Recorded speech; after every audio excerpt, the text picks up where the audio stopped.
EBIT less interest. EBIT less interest is equal to EBT. Earning before tax. EBT. EBIT less interest is equal to EBT. Earning before tax.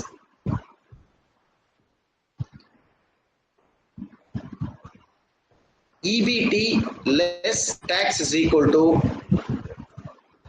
EAT, earning after tax. EAT, EBT less tax is equal to EAT, earning after tax. அவ்வளோதான்ப்பா மொத்த ஃபார்முலாவே. மொத்த ப்ராப்ளமே இதை base பண்ணி தான் இருக்கு. Very simple to understand. Problem start பண்ணலாமா? Problem start பண்ணலாமா? எஸ்மா. நேற்று ஒரு ஸ்டூடெண்ட் ஒரு டவுட் கேட்டான், அந்த நாய்க்கு பேரே இல்லையா, பேரே போடாம டவுட் கேட்டு அனுப்பியிருக்கான். பி செக்ஷன் தான் நினைக்கிறேன். நம்பர் என்ன சார்? யாரது? Roll number 1 sir. எஸ். எஸ்ஸா? ஆமா sir, roll number 1 sir. 5th செம்ல ஒரு டவுட் கேட்டிருந்தேன், not 6th one. 6 sir 4th செம் என்ன டவுட் சார்? 4th செம் என்ன டவுட் சார்? வர சார். சார் 1 by 1 நம்ம பார்த்தலாமா? அப்படியே பார்த்தலாம் சார். ஃபுல்லாவே பார்த்தலாம். ரைட், கவனி பாருங்க. Calculate operating leverage for Maruti Limited from the following information. Number of units produced. So operating leverage கான ஃபார்முலா எழுதி வச்சீங்க. ஆப்பரேட்டிங் leverage போட்ட ஃபார்முலா எழுதுங்க. Operating OL. Operating. Contribution divided by EBIT. Operating leverage is equal to contribution divided by EBIT. Okay. Next, finance leverage formula எழுதிங்க. EBIT by EBT. Very good. Very good. EBIT divided by EBT. Next. இன்னொன்னு என்னது? Combined leverage. Combined leverage என்ன formula? Contribution by EBT. Right, இந்த மூணு formula எழுதி வச்சீங்க. இப்போ நம்ம சால்வ் பண்ணிடலாம் எல்லாத்தையும். ரைட், இப்போ பாரு.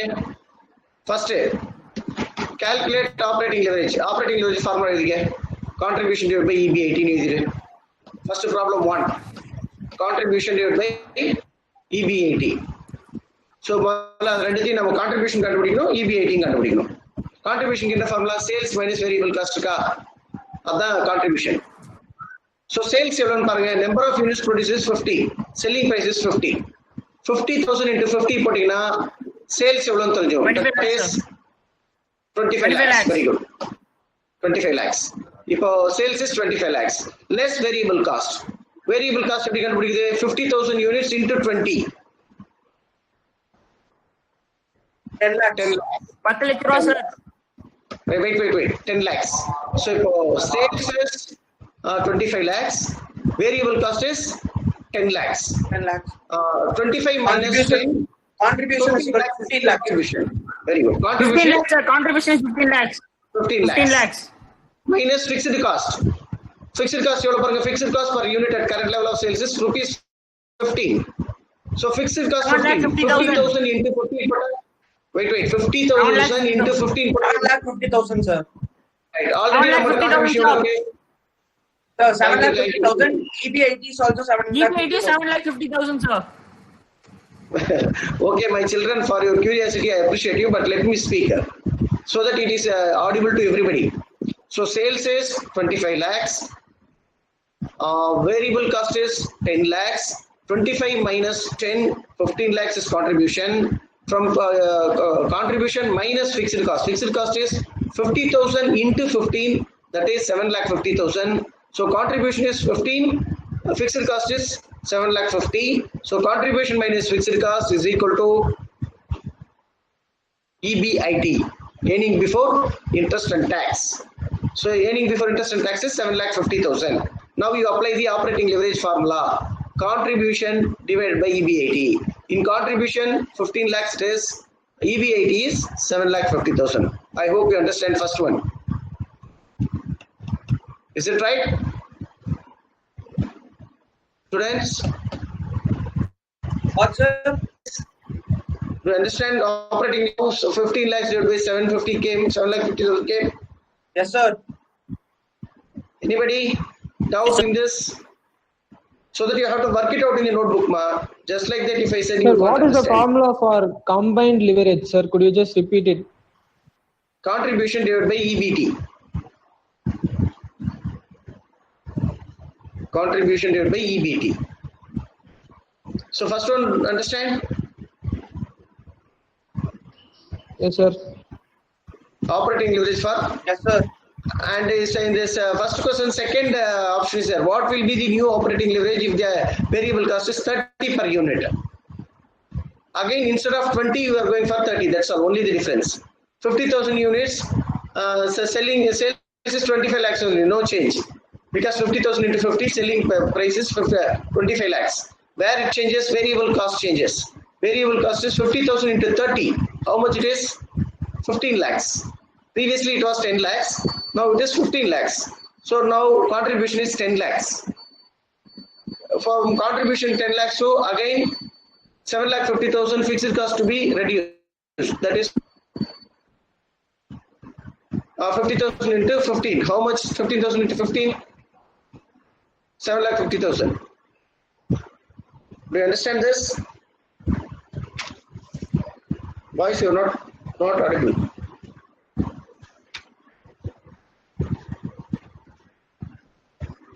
Yes, sir. 2 times and 4 times came. Yes, sir. Let's check. Yes, sir. Capacity of the factory is 600 units. Actual capacity used in is 400 units. Selling price per unit is 10. Now you have to take Sir, only உங்க screen 400. தெரியல sir. Screen there, yes, sorry, sir. Okay, தெரியுது sir. தெரியுதுனப்பா? Yes sir. இப்போ glitch ஆயிடுச்சு. Sorry sir. Okay. So the installed capacity of the factory is 600 units. Actual capacity used is 400 units. 600 la ipo nam eduthukkradhu only 400 to be taken into consideration because we have produced only 400 units. Selling price per unit is 10. Variable cost is 6. Now you tell me what is the sales? 4,000. What? 400 into 10, 4,000 is the sales. Variable cost 6. What is the variable cost? 2,400. 6 into 4, 2,400. What is the contribution? 1,600, sir. 1600. Right. That's all. What is the formula for operating leverage? Contribution by EBIT. Right. 1,600 is the contribution. Less fixed cost is there. Yes. There are three Yes, sir. fixed costs. Three situations. 400, One is 400. First condition is 400. From 1,600 to you less 400. How much it will come? 1,200. 1,200. 1,200. Yes sir. The Okay. contribution will be 400 sir. Contribution will be 400. எப்படிடா contribution will be 400 ஆகும்? 1600 1200 போட 400 தான் sir. அது operating leverage டா. See, I will tell you once again. யாரவன்? Mute பண்ணு. Right. இதோ நான் சொல்றேன் பாரு. 400 into 10 போட்டா 4,000 units sales. அதுல வந்து வேரியபிள் காஸ்ட் வந்து 600 into 400 போட்டா 400. So 4,000 ல 2,400 போயிடுச்சுன்னா கான்ட்ரிபியூஷன் 1,600. இப்போ fixed cost first condition 400. So 1,600 ல 400 லெஸ் பண்ணிட்டோம்னா ஃபிக்ஸ்ட் காஸ்ட் EBIT வந்து 1,200. நவ் இப்போ நம்ம என்ன பண்ணணும்? கான்ட்ரிபியூஷன் நமக்கு ஃபார்முலா என்ன? ஆப்பரேட்டிங் லெவரேஜ்க்கு கான்ட்ரிபியூஷன் டிவைடட் பை EBIT. கரெக்டா இருக்கா? Contribution 1,600, EBIT 1,200. 1.3. Any doubt on this? 1.3. நீங்க நோட்ல ஒர்க் பண்ணணும்பா. அப்பதான் இது வந்து உங்களுக்கு புரியும். நோட்ல ஒர்க் பண்ணீங்கன்னா தான் உங்களுக்கு புரியும்.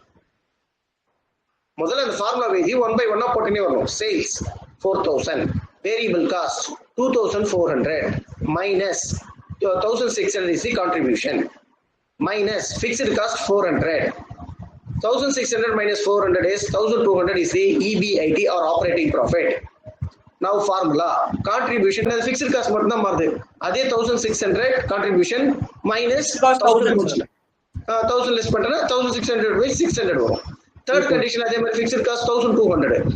1600ல 1200 போச்சுனா 400. அவ்வளவுதான். Do you understand this? Yes sir. Yes, sir. Yes, sir. Right. Calculate பண்ணிட்டு இருக்கீங்க எல்லாரும் அப்படிதானே? அதனால சைலண்டா இருக்கீங்க. Very good. Next third problem போலாமா? போலாம் sir. Yes sir. Right. Any doubt, students? Any other students? Only few students are negotiating and transforming the informations. Three conditions of the cost change ஆச்சு. இப்போ two conditions of variable cost change ஆகுது. First sales, company A, company B ரெண்டு போட்டுங்க ஒரே time simultaneous-ஆ. Sales வந்து company வந்து 50 lakhs and 60 lakhs. Okay, இப்போ என்ன பண்ணோமே less variable cost. Condition A க்கு வந்து 50%, condition B க்கு வந்து 25% variable cost. So 50 lakhs ல 50% வந்து 25 lakhs. So say variable cost for company A is 25 lakhs. Company B வந்து 60 ல 25% எவ்வளவு? 15 lakhs. Very good. 60 lakhs ல 60 lakhs ல into 25%. 15 lakhs தானே? Yes sir. 15 lakhs percent எவ்வளவு இருக்கும்? இப்போ contribution company A க்கு எவ்வளவு, company B க்கு எவ்வளவு? 25 lakh company A, 45 lakhs for company B. Company B, sir. Company B, ஓகேவா? இப்போ less அதுல இருந்து fixed cost less பண்ணுங்க. Company A fixed cost 1,15 lakhs, company B fixed cost 30 lakhs. EB80 company Company lakh. Company B 15 lakhs. Company A EB80 எவ்வளவு? 10 lakhs, A sir. 10 lakhs sir, B 15 lakhs sir. Very good. அதான் ஆமா, formula sir. இருக்கு பாருங்க. Contribution 25 divided by 10, 45 divided by 15. Correct தான் sir. கரெக்ட்டா? Right. இப்போ next Yes, problem. sir.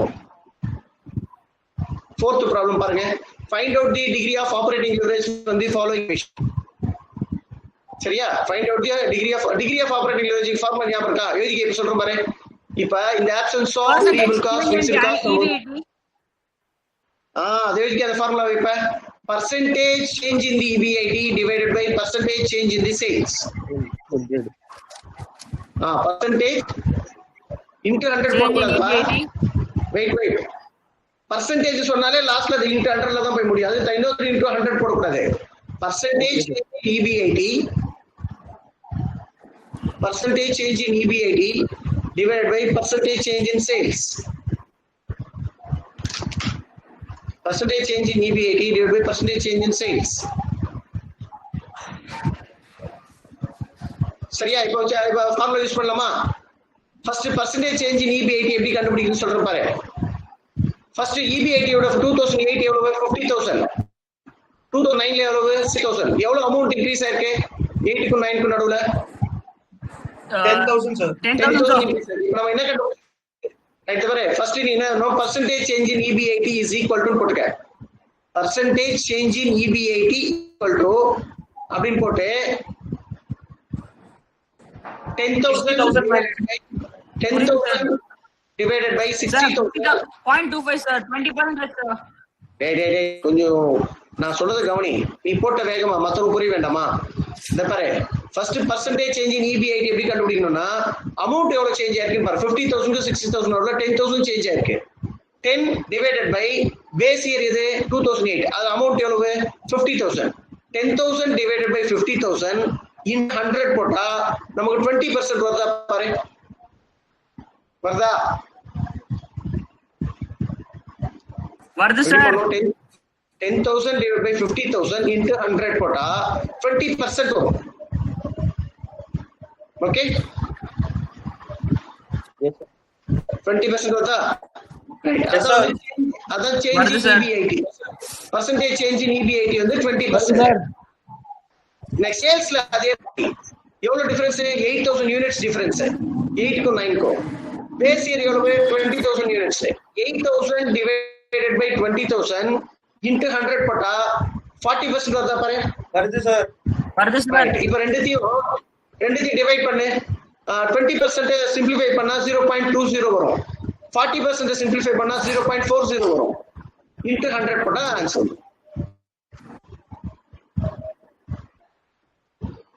Able to understand? Yes, sir. Any doubts?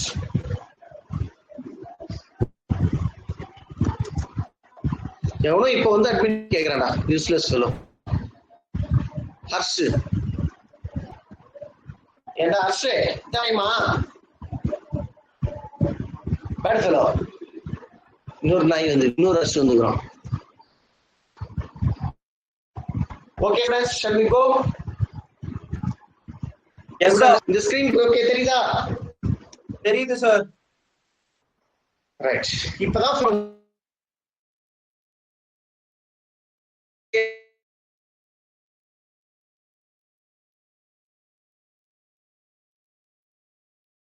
Okay இப்பதான் நான் சொல்லப்போ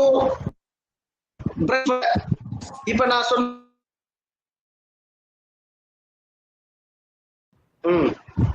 Contribution minus fixed cost is equal to EBIT.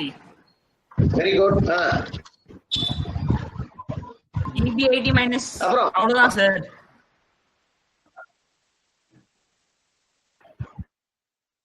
EBIT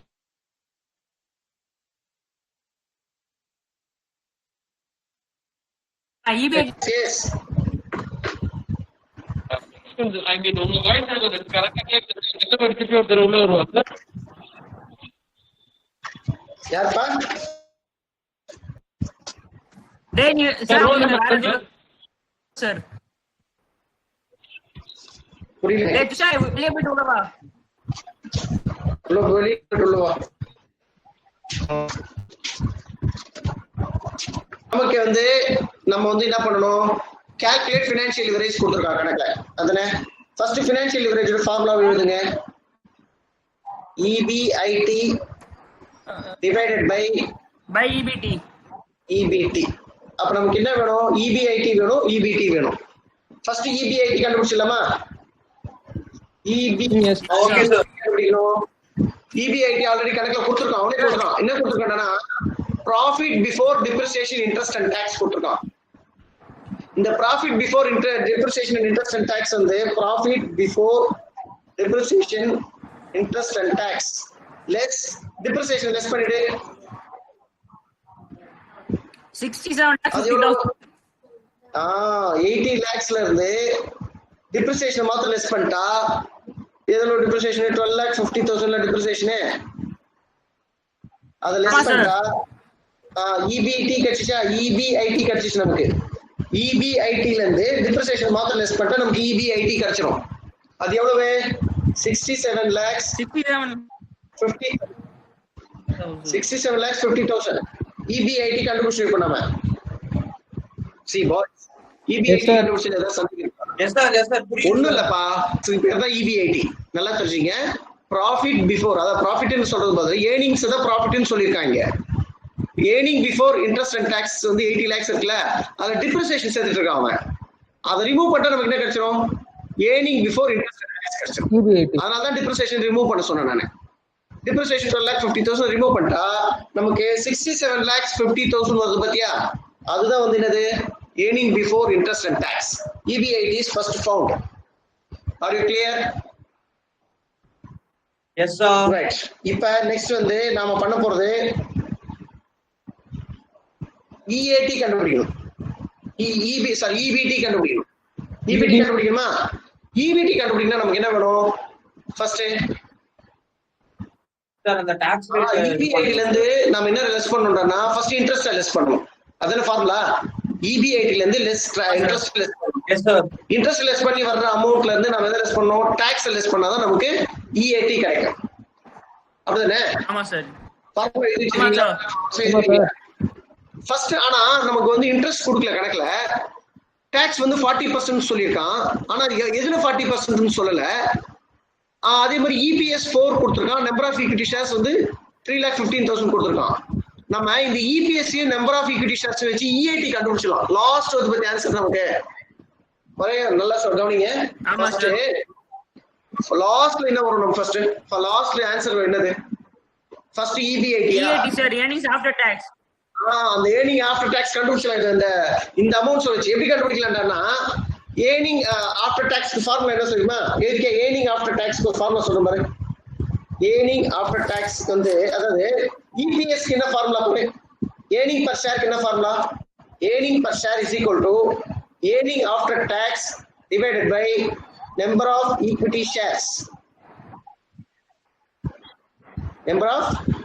shares EPS கணக்குல கொடுத்துட்டான் 4 is equal to EAT எவ்வளவு கொடுத்திருக்கான் EAT earning after tax எவ்வளவு கொடுத்திருக்கான் அதுதான் நம்ம கண்டுபிடிக்க போறோம் இல்லையா right number of equity shares எவ்வளவு கொடுத்திருக்கான் divided by 3,15,000 இப்போ என்ன பண்ணணும்னா 4 into EAT equal to இந்த பக்கம் கொண்டு வந்துரு சரியா 4 into 3,15,000 போடுங்க 4 into 3,15,000 எவ்வளவு 1,60,000 sir 1 lakh 12,60,000 12 lakhs sir 12,60,000 வந்துச்சா 12,60,000 12,60 sir 12 lakh வெரி குட் 12,60,000 என்னடான்னா EAT இப்ப EAT எப்படி கண்டுபிடிச்சு உங்களுக்கு எல்லாருக்கும் தெரியுதா தெரியாதவங்க கேள்வி சொல்றேன் தெரியுது சார் அதாவது ஏர்னிங் பிரைஸ் பர் ஷேர் தான் வழக்கமா நம்ம கண்டுபிடிக்க சொல்லுவோம் எது கொடுத்து நம்ம EAT கண்டுபிடிச்சிருவோம் அதுல ஏர்னிங் பிரைஸ் பர் ஷேர் கண்டுபிடின்னு சொல்லுவோம் EAT கணக்குல இருக்கும் நம்ம என்ன பண்ணுவோம் நம்பர் அதாவது மொத்த ஏர்னிங்ஸால number of equity share holders போட்டு டிவைட் பண்ணோம்னா வர்றதுதான் EPS earning price per share ஆனா கணக்குல என்ன பண்ணிருக்கான் EPS கொடுத்தான் நம்பர் ஆஃப் ஈக்விட்டி ஷேர்ஸும் கொடுத்தான் சோ அது ரெண்டுத்தையும் மல்டிப்ளை பண்ண வர்றதும் ஏர்னிங் ஆஃப்டர் டாக்ஸ் இப்போ ஏர்னிங் ஆஃப்டர் டாக்ஸ் வந்து 12,60,000 நம்ம கண்டுபிடிச்சோம் இது ஏதாவது டவுட் இருக்கா ஏர்னிங் ஆஃப்டர் டாக்ஸ் எப்படி கண்டுபிடிச்சோன்றதுல டவுட் இருக்கா இருக்காது டவுட் இருந்தா கேள்வி சொல்றேன் இல்ல சார் இல்ல ஏதாவது டவுட் இருந்தா கேள்வி உடனே இன்னொரு டாபிக் போடணும் அவசியம் இல்ல அது புரிஞ்சாதான் மற்றது எல்லாமே புரியும் நமக்கு ஏர்னிங் ஆஃப்டர் டாக்ஸ் எப்படி கண்டுபிடிச்சோம் தெரியுதா அது திருப்பி சொல்ல முடியுமா அதான் சொல்றேன் அதாவதுப்பா ஃபர்ஸ்ட் ஏர்னிங் ஆஃப்டர் டாக்ஸ்க்கு வந்து நாம ஃபார்முலா எழுதிருக்கேன் ஏர்னிங் ஆஃப்டர் டாக்ஸ்க்கு என்ன ஃபார்முலா ஏர்னிங் ஆஃப்டர் டாக்ஸ்க்கு EPS divided by number of equity shares EBT minus earning after tax அதாவது ஏர்னிங் ஆஃப்டர் டாக்ஸ் நம்ம கண்டுபிடிச்சோம் ஏன்னா கணக்கிலே வந்துட்டே இருக்கும் அப்படியே டைரக்டா வந்துடும் எப்படி வந்துடும் first sales minus variable cost contribution கிடைச்சிரும் contribution minus fixed cost EBIT கிடைச்சிரும் EBIT மைனஸ் இன்ட்ரெஸ்ட் போட்டா EBT ஏர்னிங் பிஃபோர் டாக்ஸ் கிடைச்சிரும் லெஸ் டாக்ஸ் போட்டா ஏர்னிங் ஆஃப்டர் டாக்ஸ் கிடைச்சிரும் இதுன்னு ஜெனரலா ஃபார்முலா இதுனா ஆக்சுவல் ஃபார்முலா EAT நாம கண்டுபிடிக்க அதாவது இதெல்லாம் இன்ட்ரெஸ்ட் இல்ல இப்ப நம்ம கிட்ட இன்ட்ரெஸ்ட் நம்ம கிட்ட இல்ல பட் டாக்ஸ் ஒரு 40% சொல்லிருக்க அமௌண்டா சொல்லல ஆனா இது ஏர்னிங் பிரைஸ் பர் ஷேர் வந்து இப்ப EAT கிடைச்சதுக்கு அப்புறம் நம்ம என்ன பண்ணுவோம்னா ஏர்னிங் ஆஃப்டர் டாக்ஸ் கிடைச்சதுக்கு அப்புறம் அந்த number of equity share holders அதாவது earning after tax for example 1 lakh வச்சுக்கோமே இந்த 1 lakh அதாவது ஏர்னிங் ஆஃப்டர் எல்லாம் செட்டில் பண்ணது போக கம்பெனிக்கு இருக்கக்கூடிய லாபம் 1 lakh நடக்கும் இந்த 1 lakh number of equity share holders என்ன பண்ணுவோம் பிரிச்சு அவங்க வீட்டுக்கு எடுத்துட்டு போயிடும் ஒரு 10 ஈக்விட்டி ஷேர் ஹோல்டர்ஸ் இருக்காங்க 1 lakh ப்ராஃபிட் வந்திருக்கு ஒவ்வொரு ஈக்விட்டி ஷேர் ஹோல்டருக்கு எவ்வளவு கொடுப்பீங்க 1 lakh ஏர்னிங் ஆஃப்டர் டாக்ஸ் இருக்கு 10 ஈக்விட்டி ஷேர் ஹோல்டர் இருக்காங்க எவ்வளவு ஒவ்வொருத்தருக்கு ஷேர் வரும்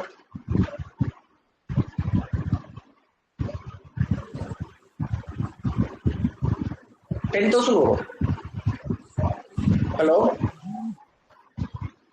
பாய்ஸ் Yes, sir. என்னடா yes sir இப்ப அந்த அது வந்து முதல்லயே நம்ம கண்டுபிடிச்சிருங்க இது நான் ஒரு இது ஓபன் பண்ணிக்கிறேன்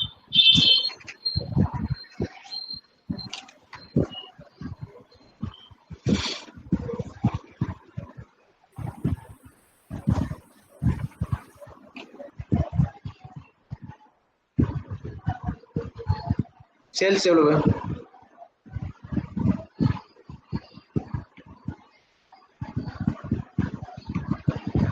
சேல்ஸ் எவ்வளவு ப்ராப்ளம்ல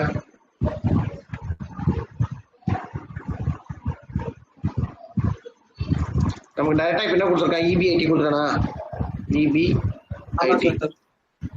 டைரக்டா வந்து EBIT கொடுத்துருக்கான் எவ்வளவு EBIT வந்து எவ்வளவு 67,50,000 EBIT நம்ம இப்படி அரைவ் ஆகலாமா ப்ராஃபிட் என்னன்னு கொடுத்துருக்காது profit Profit And- before depreciation, interest and tax.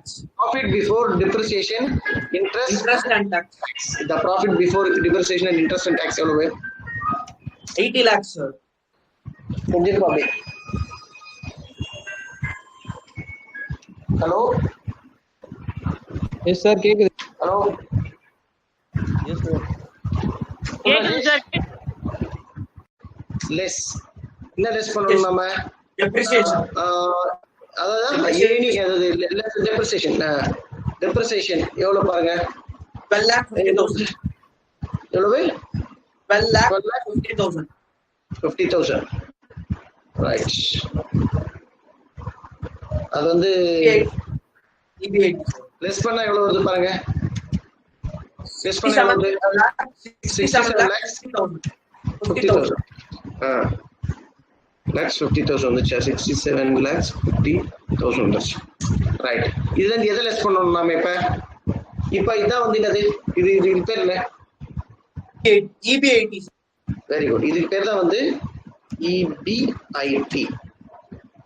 Very good. EBIT. ஓகேவா? ரைட். இப்ப நமக்கு இதுல இருந்து எதை லெஸ் பண்ணா நமக்கு EBT கிடைக்கும்? இன்ட்ரெஸ்ட் லெஸ் பண்ணணும். இன்ட்ரெஸ்ட் லெஸ் பண்ணா என்ன கிடைக்கும் நமக்கு? அது வந்து நமக்கு தெரியாது. சரியா?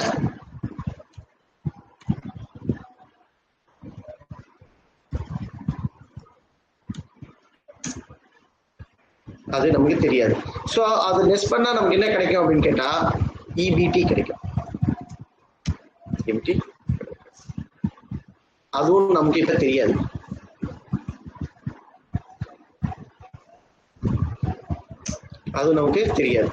இதுல இருந்து எதை லெஸ் பண்ணணும்? டாக்ஸ் லெஸ் பண்ணணும்.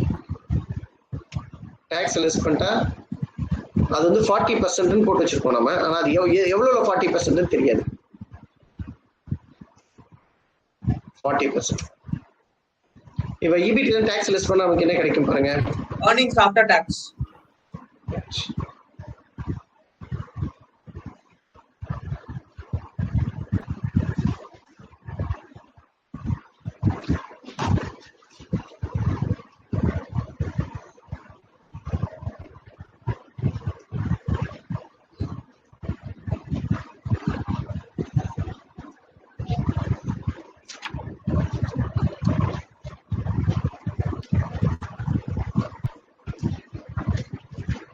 ரைட். இப்போ இங்க நமக்கு என்ன கிடைக்கும்? ஏர்னிங் ஆஃப்டர் டாக்ஸ் கிடைக்கும். Earning after tax. ஆனா ஏர்னிங் ஆஃப்டர் டாக்ஸ் வந்து நம்ம கண்டுபிடிச்சு வச்சிருக்கோம். எவ்வளவு ஏர்னிங் ஆஃப்டர் டாக்ஸ்? 12,60,000. 12,60,000. 12,60,000. இந்த 12,60,000 எப்படி கண்டுபிடிச்சோம்? Sir, EPS into number of இந்த 12,60,000 எப்படி கண்டுபிடிச்சது நம்ம இன்னொரு ஸ்லைட்ல சொல்றோம் பாருங்க. ஃபர்ஸ்ட் வந்து ஏர்னிங் ஆஃப்டர் EPS எப்படி கண்டுபிடிச்சோம்னா ஃபார்முலா வந்து EPS equal to EAT by number of equity shares. Divided by number of equity shares.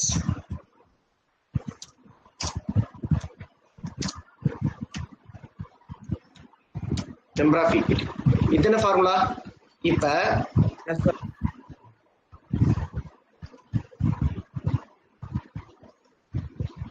இப்ப EPS வந்து கணக்குல எவ்வளவு? 4 equal to earning tax தெரியாது, EAT தெரியாது, divided by number of equity shares தெரியும்.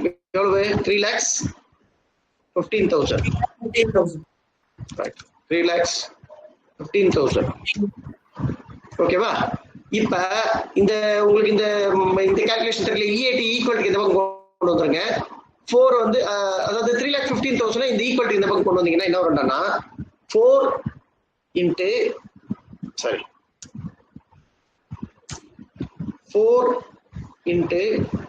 3,15,000.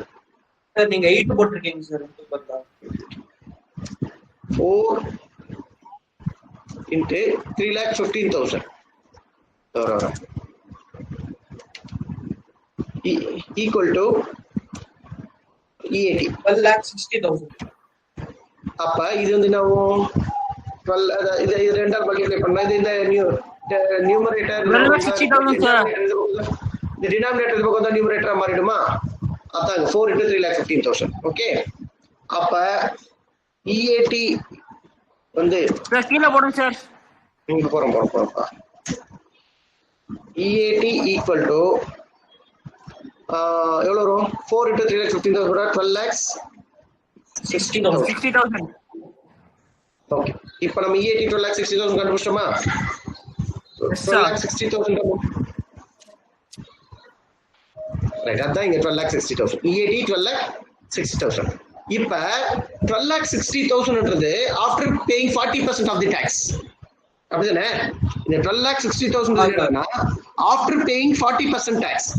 அப்ப 40% டாக்ஸ் பேக்கு முன்னாடி இந்த 12,60,000 எவ்வளவு வந்திருக்கும் அப்படின்னு நம்ம எப்படி கண்டுபிடிக்கிறது? 40% 100 by 60. Very good. 12,60,000 into 100 by 60 sir. அது அதான் into 100 divided by 60. அதாவது 100 divided by சிம்பிளா காணோம், divided by 60. இப்போ போட்ட என்ன ஆன்சர் வரும் பாருங்க. Tax 21 lakhs sir. Tax pay பண்றதுக்கு முன்னாடி 21 lakhs வரும். அப்படிதானே? டாக்ஸ் பே பண்றதுக்கு முன்னாடி 21 lakhs வரும். டாக்ஸ் பே பண்றதுக்கு முன்னாடி 21 lakhs. அப்போ டாக்ஸ் எவ்வளவு? டாக்ஸ் பே பண்றதுக்கு முன்னாடி அப்ப பாருங்க இன்ட்டு இப்ப 12,60,000 டாக்ஸ் பே பண்ணதுக்கு அப்புறம், டாக்ஸ் பே பண்றதுக்கு முன்னாடி டாக்ஸ் கிடையாது. இது என்னன்னா ஏர்னிங்ஸ் பிஃபோர் டாக்ஸ். இதுல 40% டாக்ஸ். 8,40,000 சார். 40% divided by 100. அது எவ்வளவு வரும்? 8,40,000. 8,40,000. So earning before tax 21 lakhs, tax வந்து 8,40,000.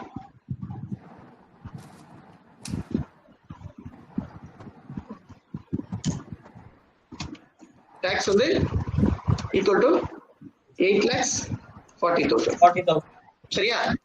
இப்ப அப்படியே போங்க, இங்க இத போட்டே வா. earning before tax எவ்வளவு? இன்ட்ரெஸ்ட் நமக்கு தேவையில்லை. இப்ப earning before tax கண்டுபிடிச்சோம் நம்ம. எவ்வளவு? 21 lakhs. 21 lakhs வந்துச்சா? 21 lakhs. Tax எவ்வளவு? 8,40,000. Wait. 8,40,000. ஆமா. அப்ப அத லெஸ் இது கரெக்ட்டா வந்தா பாருங்க. 21 lakhs 8,40,000 முடிச்சா 12,60,000 இருக்கா? Yes sir. இப்ப நாம என்ன பண்ணணும் அப்படின்னா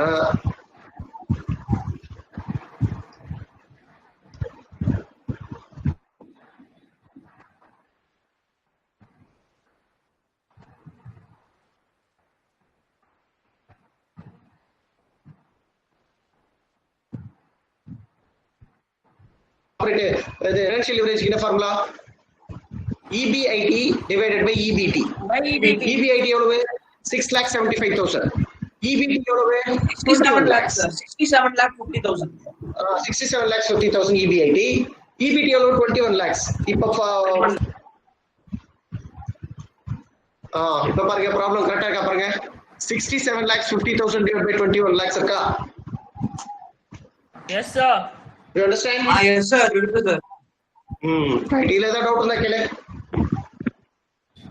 அந்த ப்ராப்ளம் கையில ஒரு தடவை போட்டுட்டேன். Boys, shall we wind up this session?